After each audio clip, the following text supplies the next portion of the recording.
Hey students, this is Mr. T coming back at you with another chemistry explanation. Today we're looking at the idea of moles.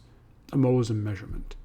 What is the purpose of measuring? Purpose of measuring is to be able to compare things. I want a pound of fish. Well, what does that actually mean?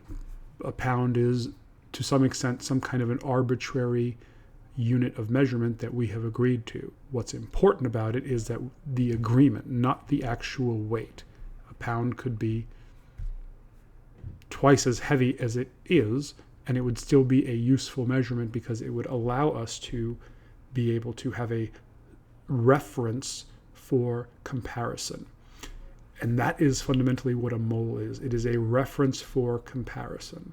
So in order to really understand that, I think we need to start actually comparing things.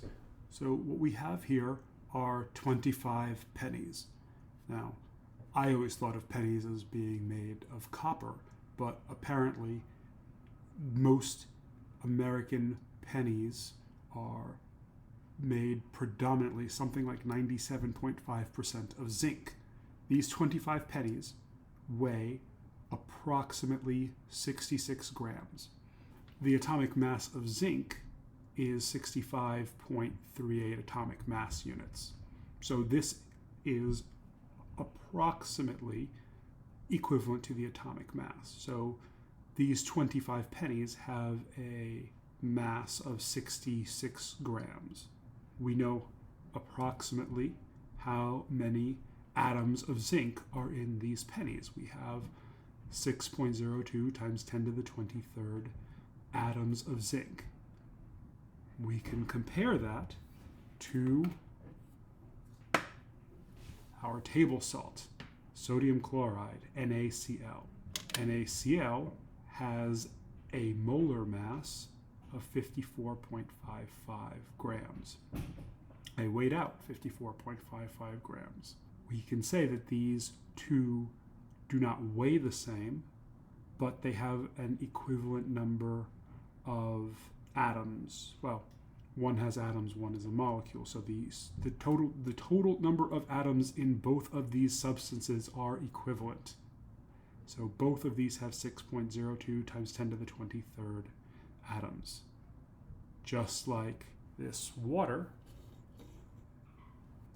this 18 grams of H2O has a molar mass of 18 grams. So all three of these substances, the 18 grams of water, the 66 grams of zinc, and the 55 grams of salt that I have here, all have an equivalent number of atoms.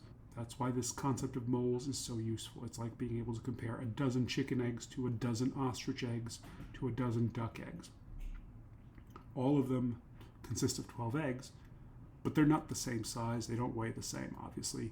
12 ostrich eggs weigh significantly more than 12 chicken eggs. However, it still does allow us to compare these things. It even allows us to compare things that are different. So 12 chicken eggs compared to 12 tires, different weights, different functions, but still allows us to compare them on a quantitative level. All measurements are essentially agreed upon references, and every profession has its own interesting set of referred measurements. We talk about a dozen chicken eggs, but bakers, when they refer to a baker's dozen, they're talking about 13. When we talk about paper, we don't measure it by the sheet usually. We measure it by the ream, which is 500 sheets of paper. But why 500 as opposed to 600? I don't know. That is part of the, agreed upon, whatever the history is of the profession. That is part of the convention by which we measure things. So the mole is an agreed upon reference.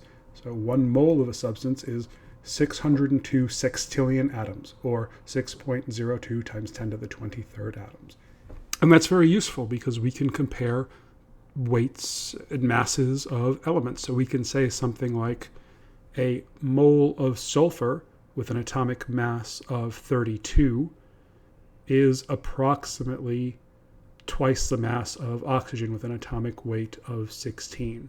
Another way of saying that is that 2 moles of oxygen weigh as much as 1 mole of sulfur. So by being able to compare these elements and their masses, we are able to make predictions, and we're able to measure these for reactions. So we can say that we need a certain mass of elements in order for reactions to occur.